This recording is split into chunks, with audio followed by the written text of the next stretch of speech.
Hello, I'm Anthony Angelini, and I'm the President and CEO of TSS Inc. TSS provides IT infrastructure support through a suite of services for both the integration, deployment, and ongoing maintenance of IT infrastructure both in factory and in the field. We have been in business a number of years and have a blue chip set of customers that we support. In addition, we've been able to operate through as an essential partner throughout the pandemic and have been able to support our customers by staying open through all that period. I really have to thank our employees who have diligently worked through all of this period. We have provided them as a safe environment as possible, and we see a lot of opportunity going forward as we build out the company.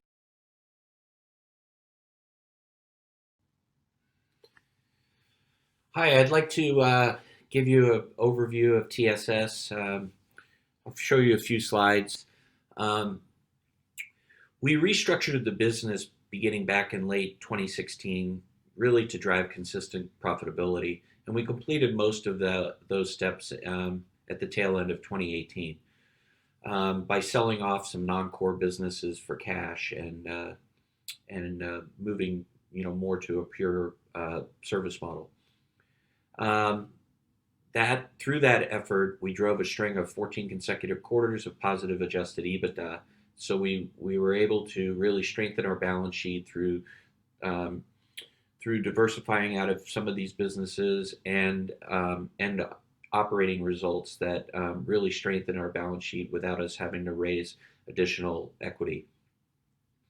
The gross margins in our core businesses, which is primarily the facility side and the system integration piece, um, have been consistently in the mid to high 30s, even touching 40% of times.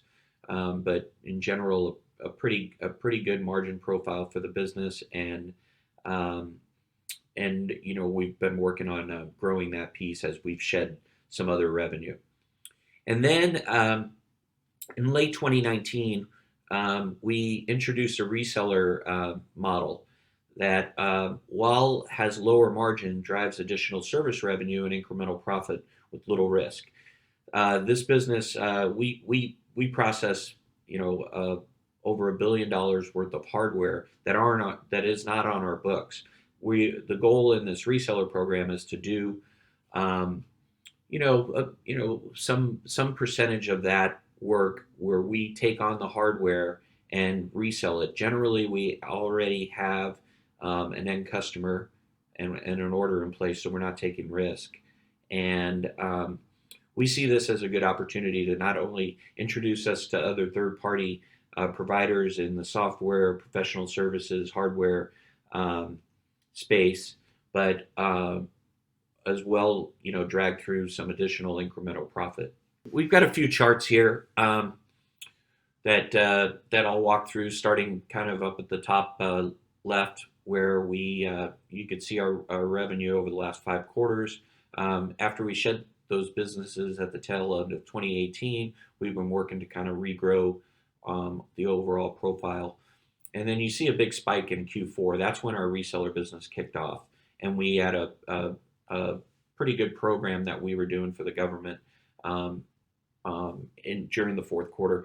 And then, we've tailed into some of it in the first quarter. One of the things we're working on is trying to understand, the reseller piece is large revenue, low margin, but again, it drags through a lot of other services. So, it's going to be a little bit choppy as we work to solidify that, but we think, it's well worth our effort. And as you can see, going to the right, our adjusted EBITDA, ticked up in the fourth quarter because of some of the pull through of that business.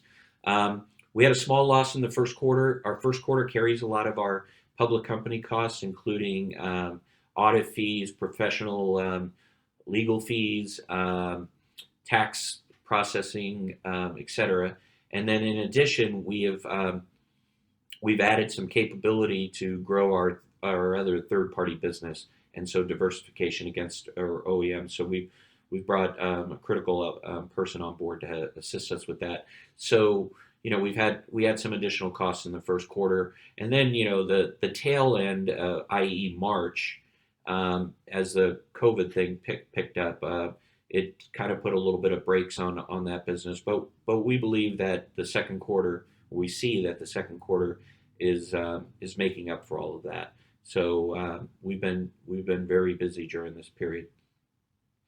Um, when we look at our gross profit, we also have another metric that we use, which we call contribution margin before labor. Much of our labor is fixed. Our core staff is fixed, and we augment them with variable labor in the form of generally temporaries that we augment. So we keep an eye on our contribution margin before labor, because as we grow the revenue profile, we'll see more dollars fall through to the gross profit and bottom line. So you can kind of see a picture of both that and our gross profit. As you look to the last slide on the right, bottom right, you'll see, our margins were, our gross profit margins were 35, 41, 36, and then they came down to 10% in the fourth quarter. But you also see up above it the effect on adjusted EBITDA. So while the margin was lower because of the reseller business, we were able to drag through more contribution margin. And so we feel good about how we're positioned in all these businesses. Our cash to cash is very very good. We don't really take risk in the reseller side. We have an order already in place before we place an order for any of the hardware or services or software, and so we don't really take on any risk in that business. All we're doing is driving some incremental profit. And for our customer, it's very important because they are now, instead of using value-added resellers, are able to use us to put more of these services on their paper. So that's one of the big things we help provide, is getting service dollars. As you know, all OEMs and many companies are trying to grow their service revenue profile so they can get more sticky, get higher margins, disintermediate some of the VAR channels and so forth. So we help deliver that for our customers. Turning to our balance sheet, you could see our balance sheet at both the end of the year and at the end of the first quarter. Our changes, the timing of our reseller business, and where the accounts receivable are and where the accounts payable are, can kind of fluctuate depending on the timing. So you could see that we had a lot of cash, we had a lot of contract receivables, we had a lot of accounts payable at the end of the year, and then a lot of that flushed through in the timing, particularly because at the end of the quarter, we were doing less of the reseller business, et cetera. So you can kind of see our balance sheet slim down during that period. So I'm going to now turn to just talk a little bit about the business and a little of the history. So we view ourselves as delivering complex technology solutions via a range of integration and deployment services. We have a comprehensive suite around configuration, integration, installation, and deployment, as well as maintenance, ongoing maintenance, and we'll talk a little bit more about that later. Through various acquisitions, et cetera, we've been in business, roughly 40 years as an entity. We have a 100,000 square foot world-class technology configuration center in Round Rock, Texas. We're leaders in the deployment of modular and edge solutions.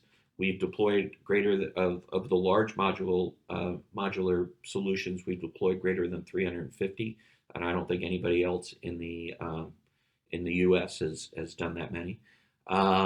We provide full end-to-end solution for total product lifecycle management. This is where our business becomes more sticky, because we can become a one-stop shop, if you will, for providing things, all the way from the beginning to the end of the whole product life cycle. Our really claim to fame is we service dynamic markets, and we are able to do it with speed, flexibility, scalability, and technical expertise. our flexibility and scalability in particular is important as we take on projects. We've been viewed by most of our customers as being their most flexible, scalable partner that they have. So turning to some of the vertically integrated technology platforms. So I'll start with configuration services. We've done over 800,000 servers that we've stacked, rack and stack, tagged, cabled. We do configuration scripting and automation. We do validation and cluster testing. This is a big advantage for many customers because we can, within our factory, do a lot of the work that would normally take place in the field. And so when we deliver a product, it is fully ready to go and vetted and can be just delivered on one pallet, as opposed to sending all the pieces and parts from various parts of the supply chain. So we aggregate all that together. We build it out. We test it. Many of our customers use VPN access to test the units. We do burn-in and imaging. We do custom cabling and kitting. And this supports high-performance compute clusters, data center deployments, supports the modular side, and works within the co-location and back office requirements. We also do a good amount of end-user client devices. So, in general, we're doing 10,000 plus end-user clients a month. What we do here is imaging, OS and BIOS settings, asset tagging. We do some etching and engraving if required. We do domain joins. So therefore, when somebody gets their system, they open it up. It's got their name. It's all plugged into the domain, and it's off they go, as opposed to having to have a secondary IT person come in and do that work for them. We do some white glove delivery in this area, and we have expertise in the corporate office, retail suppliers, campus style deployments, depots, desk side as well. And then on the modular side, and the modular includes our edge solution, we've got, as I mentioned earlier, we have 350 modular data centers that have been configured and deployed. We do mechanical design and enclosures. We configure, we deploy, we install, and then we maintain. Most of our maintenance contracts are generally in the 3 to 6 year range. So that's a good, sticky, ongoing, recurring piece of business. This, gives us expertise within the telecom business, the branch office, general office, healthcare centers, and then in particular with the large modular installations of a lot of the colo and hyperscale sites. Just a picture of our facility in Round Rock, Texas, and I'll kind of start from the left. We do configuration. In the middle, you'll see modules. As I mentioned, the facility is about 100,000 square feet. We generally have about 100 people in the factory at a time. 2/3 of which are our own staff, but we augment that with temporaries. And then we've got a lot of power to do total test capacity, so 2,900 kVA.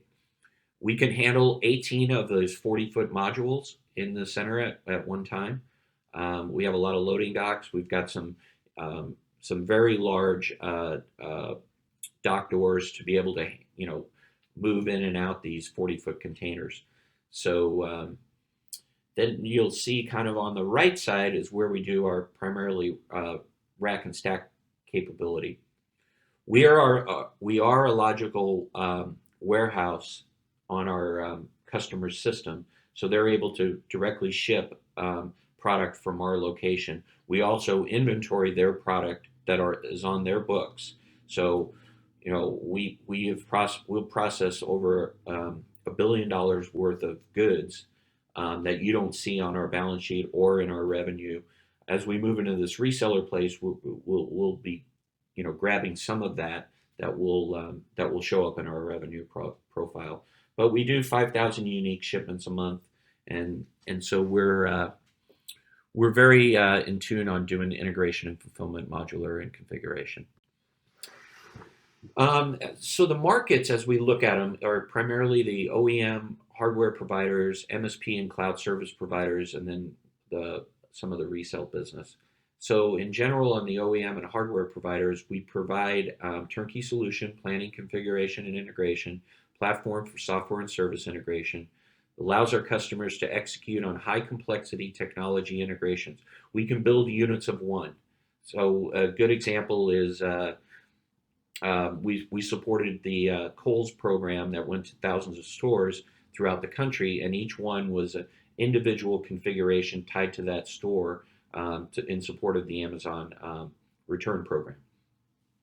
We also bundle hardware and software into one SKU, so we are able to kind of capture all of that, and ship one SKU to out the door.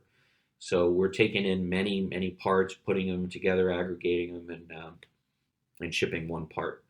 Um, this results in higher revenue and margin for our customer through this bundling, and we have quick response time from request to fulfillment. Our turn times are very fast in relation to others in the industry. Then turning to the MSP and cloud service providers, we provide offsite configuration services, validation, and deployment. We also do strategic procurement and program management. In general, across all of this, we have a program and project management team that works directly with our customer, on providing all the information and so forth to make sure the project goes off without a hitch. This allows our customers to expand their configuration and other services revenue. As I've mentioned before, the more we help our customers put service revenue on their paper, the stickier the business is, and the more value we're adding. We deliver technology agnostic solutions, which means we don't care what hardware it is. We can take hardware from anybody and integrate it and roll it together. So that's a big issue with a number of our clients, that ability to take on third-party parts. And it results in them getting increased profitability by having more service revenue, and we reduce a lot of the complexity with our offsite services. So it gives them increased options and control on delivering to these MSP and cloud service providers. The resale business, we do configuration, integration, and deployment services. So in general, every resale program that we have is pulling through a set of our core services.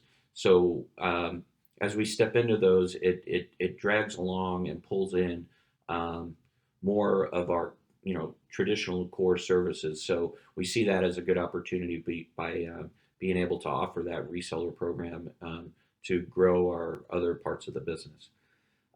We provide private labeled services with no new CapEx for our customers. We deliver, again, technology agnostic solutions, so we'll take on anything.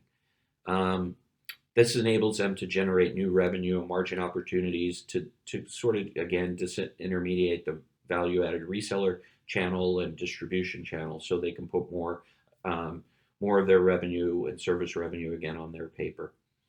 It also helps us reduce customer attrition and increase overall profitability. So we believe that the reseller is going to be a good augment to our kind of current core services.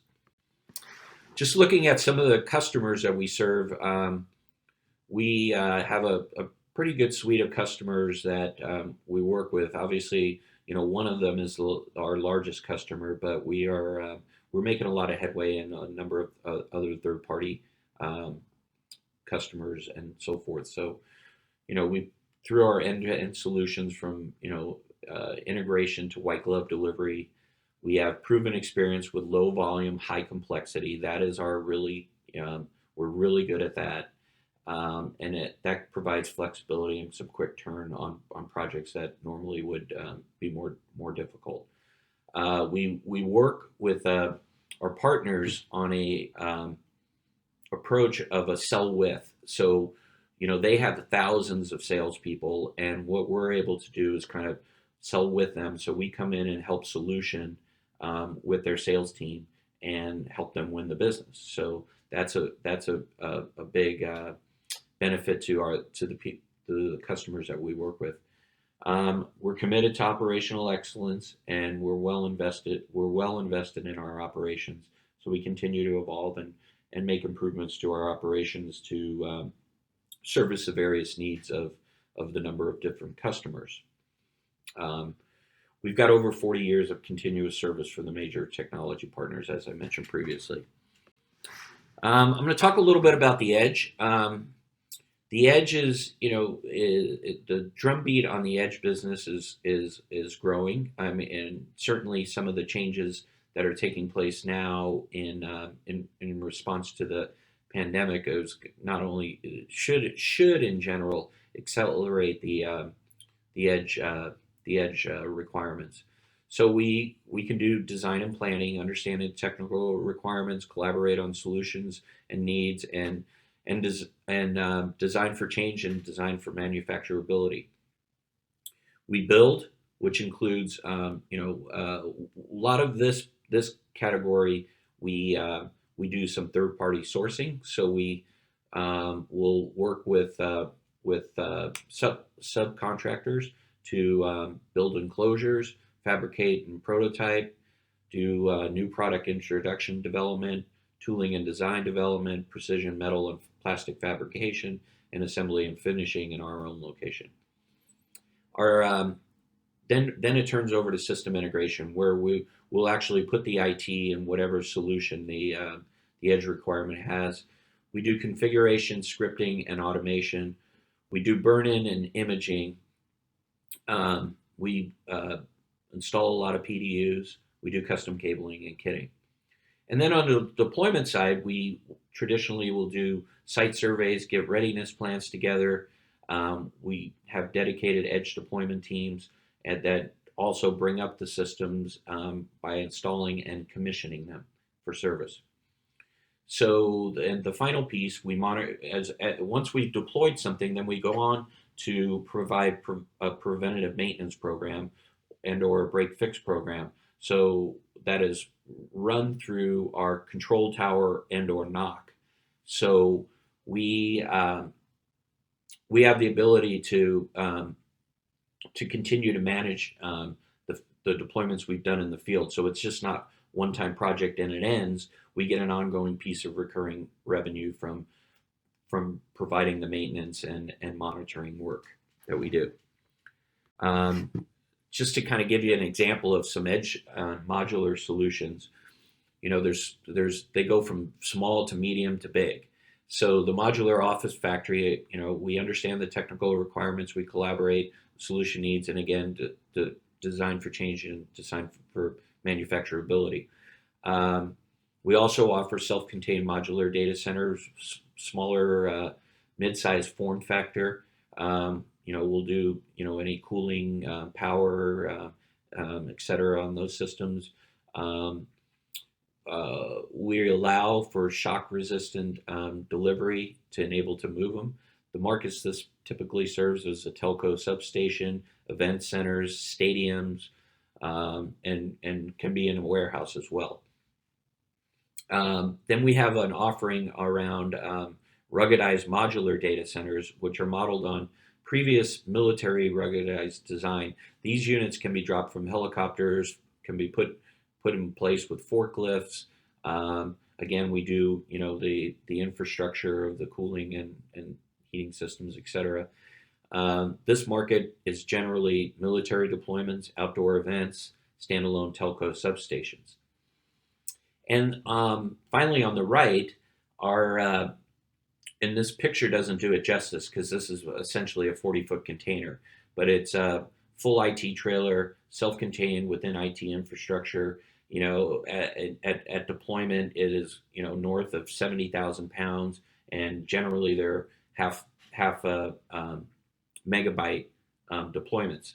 So these are typically picked up by hosting, colos, and hyperscale customers. So with that, I want to thank you for hearing our story and the things we're working on. And I think the next step is we're going to get some Q&A from Maj and myself. Thank you very much for listening. So thank you, Anthony, for that overview of your business.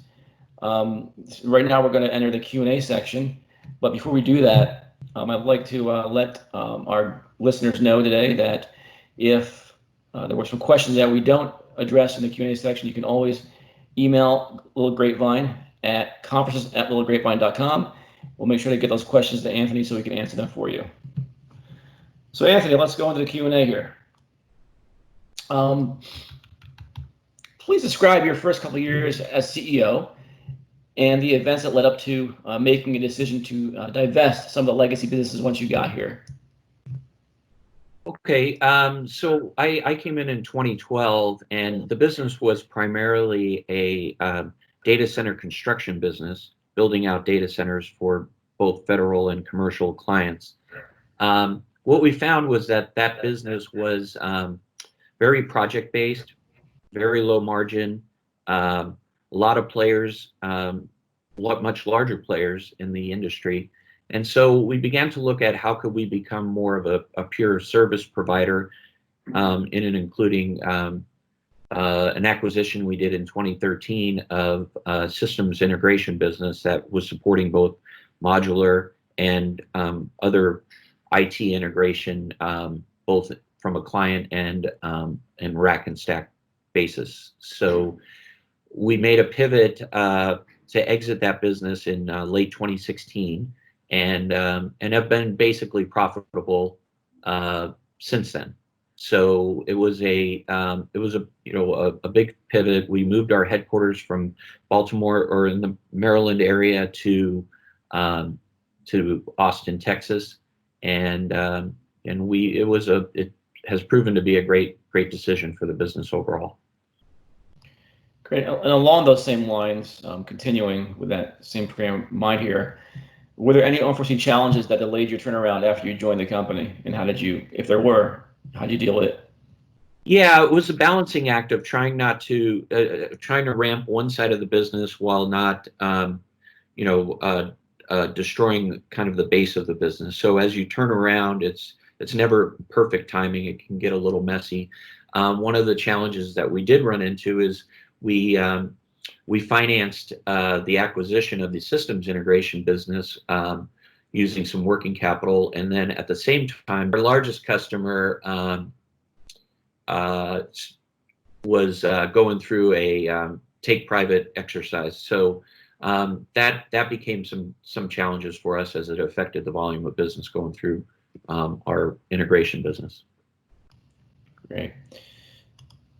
Thanks for that overview of your beginnings. Let's just go into talking about your customer, your concentration, diversification goals moving forward. So please describe the nature of your relationship with your largest customer and how long have you had that customer, I guess, too. Yeah, via the both our legacy business in the modular space and the system integration business, we've been doing business with that customer for over 10 years. And we're primarily a service provider to them and a technology partner that helps them deliver the IT assets into the marketplace in a more efficient fashion. I think it's important to understand what you do for your customers, in any public company we're looking at, actually. So tell us what do you do that's so special for them that others maybe can't do? How do you save them money? Yeah, so what we do is we are a fully integrated provider, so end to end, and so we're able to take a number of steps out of the process and do a number of these things together in one seamless fashion, and we improve the quality because we take some of the delivery of the assets away from the field and then integrate them in a factory where it's not as messy, it's a lot cleaner, and we're delivering a full turnkey solution to the various data centers, et cetera. Is there any stickiness to the business, or can the customers pretty much? Well, I'm talking about your largest customer. How sticky is that relationship, and what may make them leave the company?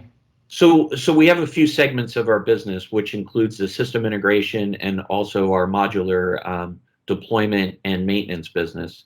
So being an end-to-end partner, it's we're fully integrated and provided a turnkey area for them. So this keeps the relationship pretty sticky. We're even as of today, we're deemed a critical infrastructure partner.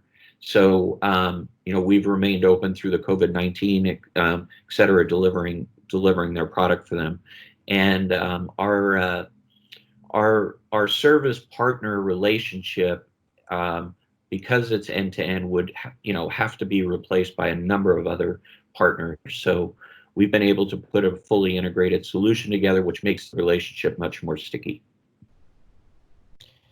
Now, in prior, I think, conference calls in the past and even press releases, you've talked about wanting to maybe diversify your customer base over time. But it looks like your relationship with your largest customer has been expanding. Maybe you could talk about how that affects your customer diversification goals and maybe why it is expanding.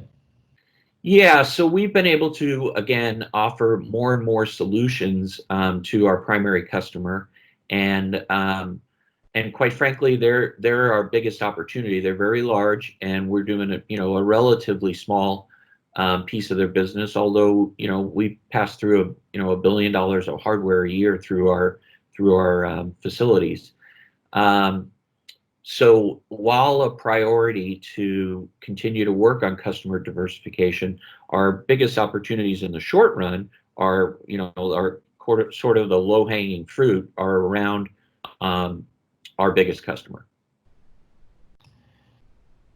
So as you do explore opportunities that exist outside your current large customer relationship, do you think these will be cultivated through direct relationships with end customers, or maybe more partnership relationships like your current customer? Yeah, kind of our strategy is built around what we call a sell with.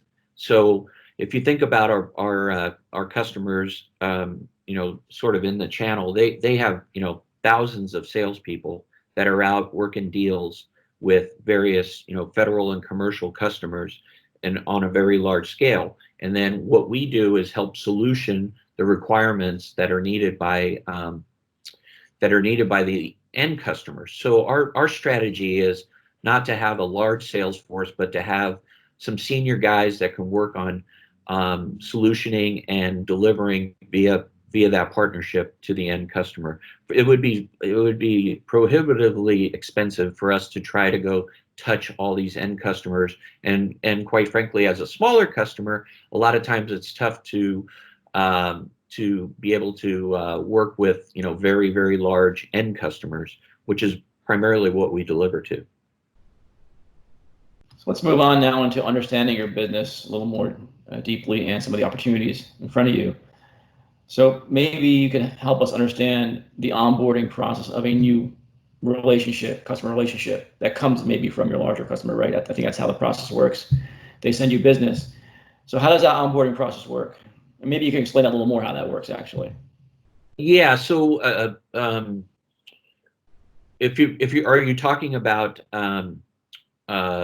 new customers, or are you talking about how we engage with our current customers in delivering solutions for them on behalf? What's that? Current customer. Yeah. So what happens is, again, back to my sell with statement, we very early on in the process, as they begin to work with their end user customers, we're brought in to look at how to deliver that solution in the most efficient way. And so they lean on us to look at how do we, how can we best deliver the best solution for their end customer. And so we then go through and have new product introductions, new service introduction meetings, and are able to kind of bring that business along for them. So as part of the meetings that we do jointly with their end customers, we're a critical piece of it because we're effectively the operating arm that's delivering that solution to their end customer. So if we talk about their end customer, your customer's end customer actually, is there a stickiness that's created through in that relationship? Because I guess you are touching them and communicating with them, or is there not? Yeah, so you have to have credibility in the marketplace to be able to be able to deliver to many of the end customers. So we built a lot of credibility both with our partner and we're able to solution out, and there's a lot of credibility that takes place in there, and that part is the piece that makes it very sticky. People within our customer base will go, yeah, well, let's use TSS because they are, they do a good job. So we've built, most of the customers know that we're delivering. They come and do tours of our facility. We have people in the field that are TSS employees that go out and see that, make deployments in the field, et cetera. So we're deemed, as a kind of critical partner, and that lends itself to a lot of credibility for our customer to be able to go deliver to their end customer. So Anthony, can you talk about now your reseller business? This is something you recently entered, and how it's still with your largest customer. So how does it differ? How does the procurement of supplies differ? How does the relationship with the customer is different than it is? And maybe tell us why this is a direction that your large customer is going with you. Yeah. So as I mentioned earlier, there's most of the hardware, both IT, servers and switches and modules, et cetera. Well, most of that is, sort of consigned to us. We've found that we can provide our end customer with a more efficient channel. So instead of them having to hand off to a typical value-added reseller, they're able to capture that revenue on their paper and sort of disintermediate the channel. So in the value-added resellers who are going to go take margin on those deals and are potentially even going to use competitive products to our customer. So the reseller business, if we do a small percentage of the overall hardware that we pass through, and we can do 10 or 20%, that's $100 or $200 million reseller business, and we've managed to structure it in a way that our cash to cash cycle will allow us to add little margin on that, but basically have a lot of it fall through to the bottom line. And the other piece of it is it drags along other services. So we pull more services through by offering this reseller side. We've been able to provide value in that by helping them keep it on the services on their paper and not have to use the channel as much. You want to take us through like maybe a case study through how your relationship, some of your clients work, maybe through some of through your organization. You have a system integration, you got facility services and reseller program now, obviously. So maybe you want to any kind of case study to help us understand your business a little more. Yeah. So let's say a large IT provider X is looking to our customer to deliver full rack integrated racks into their data centers. We can provide the full system integration in our facility as opposed to doing it on site. And by doing it on site, it's a lot messier. So we've kind of developed a second touch method where we will go and build out the full rack, and instead of 6 to 8 pallets and arriving at the data center and having to have people in the field integrate it, we deliver the final rack in a full turnkey fashion. So that enables their end customer experience to be much better. Okay, so can you talk about maybe the operating leverage you may or maybe not have in your business? Yeah, so we look at things, and as I showed in the presentation, we kind of have a base of labor that we use, and that's sort of fixed. So, and our facility cost in Round Rock is sort of fixed. Our field staff is sort of fixed. So, as we grow the business, we're able to leverage that fixed cost more and more. And so, we can drop an additional 40% of once we get over break even to the bottom line. Now, when you do look at your current service offering lineup, which do you think some have the most upside? Which ones have the most upside, and are there some that you don't necessarily think have upside?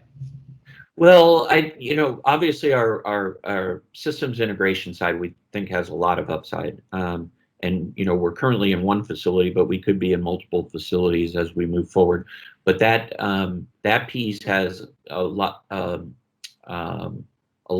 upside. On the facilities services and deployment side, as edge solutions get more and more prevalent, our ability to deliver in the field, additional edge solutions, and then get the ongoing maintenance of those is another fairly large opportunity as edge solutions roll out. In our reseller program, one of the things that comes into play is we get introduced to a number of software providers, professional service providers, other kind of ancillary hardware providers, etc. So we have an opportunity now with a new relationship with many of these customers, potential customers, to onboard them as they've worked with us through some of the programs that our largest customer does. So we see that as an opportunity. We're also working on bringing on board. It's a longer sales cycle, but bringing on board some other large OEMs.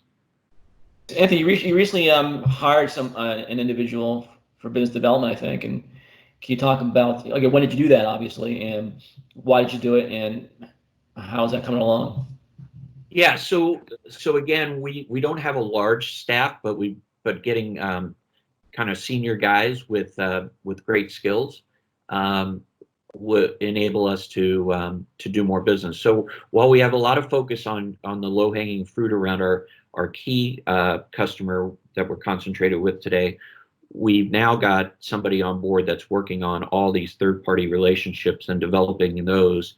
And so we made a conscious decision to basically change out a couple junior people and add a more senior person, because our solutions are they're complicated and they need to be presented in the proper fashion. So this individual has a lot of experience working with large OEMs and various other customers through the channels. So we made a conscious decision to put more wood behind the arrow in the development of this third-party business. Great. And on this, lastly here on product and understanding business opportunities, how do you ensure and monitor product quality of service? Yeah, so we have a number of metrics that we run through the various businesses, or business segments. So in our systems integration business, we use basically ISO type procedures and make sure we do surveys. We use SurveyMonkey to do surveys on how the experience was for the end customer, etc.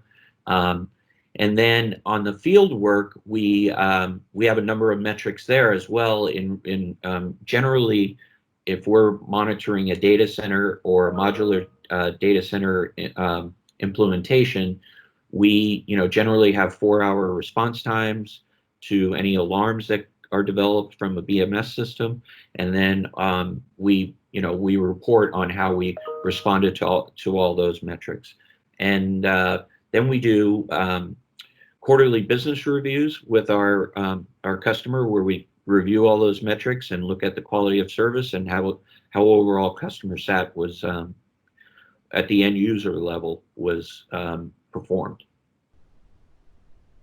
Now, to your knowledge, are there any other customers out there, competitors, that have a one-stop solution kind of like you do? Yeah, there really isn't anybody that does both the system integration and the facility services. They're usually two different companies. We've kind of carved those into two segments. And we deliver it as one solution. So, from that standpoint, there isn't a lot of competitors that do all of these things. However, individually, if somebody just providing system integration, there's a number of competitors out there in the field. There's for facility services, there's competitors, but there really isn't. There are not common names between the two. So our ability to go offer the integration, offer the facility services, and now add on to it that we're willing to procure and deliver on a reseller basis the hardware. So you tend to get we have competitors in each of those segments, but we don't have anybody that pulls it all together. I guess we have to ask you about COVID-19, maybe the good and bad, if there is any opportunity out there. I'm sure it's actually there's certainly some maybe pause in the business because of what's going on. But maybe you could talk about the overall kind of short-term kind of feel you're getting from COVID-19 and how you view it maybe in the midterm to long-term for your business. Yeah, so one of the things that you've probably seen in the marketplace is, the IT requirements have changed and grown, right? Everybody's doing more video, more work from home, etc. We've maintained, we've been open all through this, and we've seen an uptick in business related to the deployment of additional IT assets to support this virtual world where people aren't in the office working together, but they need other tools and systems to go ahead and deliver. Long term, we believe that the things are going to change kind of forever, and so we're really exploring the opportunities of how can we best position our infrastructure, and what other things should we be adding to support this kind of change in the overall work environment, which we don't think is going to change. We think it's going to be kind of forever changed. So we see it as an opportunity, and we're trying to see how we can best leverage these changes. Change introduces opportunity. So the question is, how do you position and put yourself in the best place? And we think we've got a core set of solution. We've got a core solution set that can help deliver that, and then we believe we can add to that as we go forward to address the changes in the marketplace. So we see this kind of change as an overall opportunity. We have been obviously we've been running full blast through this the past few months, and we've obviously taken care to make sure all our employees are safe, and we've done some split shifting, a split of our shifts.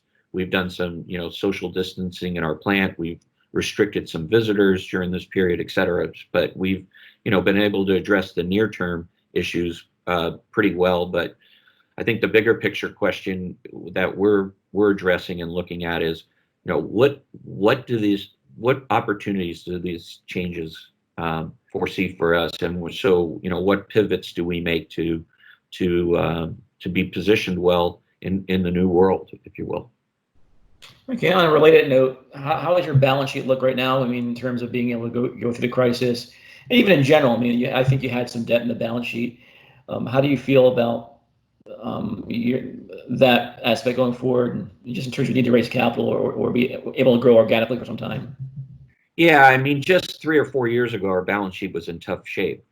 The thing we've been able to do is through generating operating profit and so forth, rebuild our balance sheet to where it's in a strong position. That gives us the opportunity to do the reseller business. It gives us the opportunity to go invest in new opportunities, et cetera. So, our balance sheet today is strong.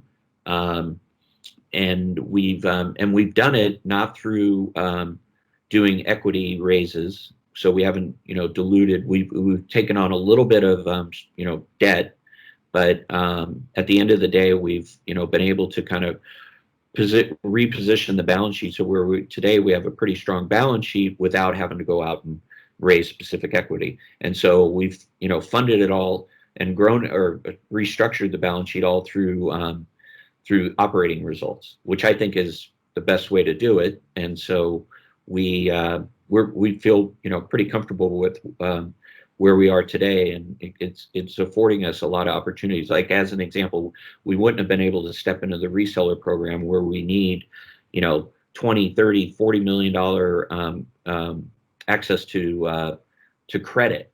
And so we've been able to, because the shape of our balance sheet today, we're able to kind of do that. And then also we're able to kind of manage the cash to cash cycle, so it's positive as opposed to being highly levered on that side. So oftentimes we collect the money before we pay the money. So all of that has worked out, and it was a really good thing we've done in divesting some of our orphaned assets that were around the business, and so we've raised some cash through doing that. And we feel pretty good about where we are today, and don't see any short-term need for additional capital. Well, thank you very much, Anthony, for your time. It's a great job answering the questions. Again, if you're listening to the presentation and you have questions for Anthony Angelini, CEO of TSSI, definitely just email those questions to conferences@littlegrapevine.com, and we'll make sure to get those to him. Thank you. Okay, well, thank you, Maj. I appreciate the call. Great.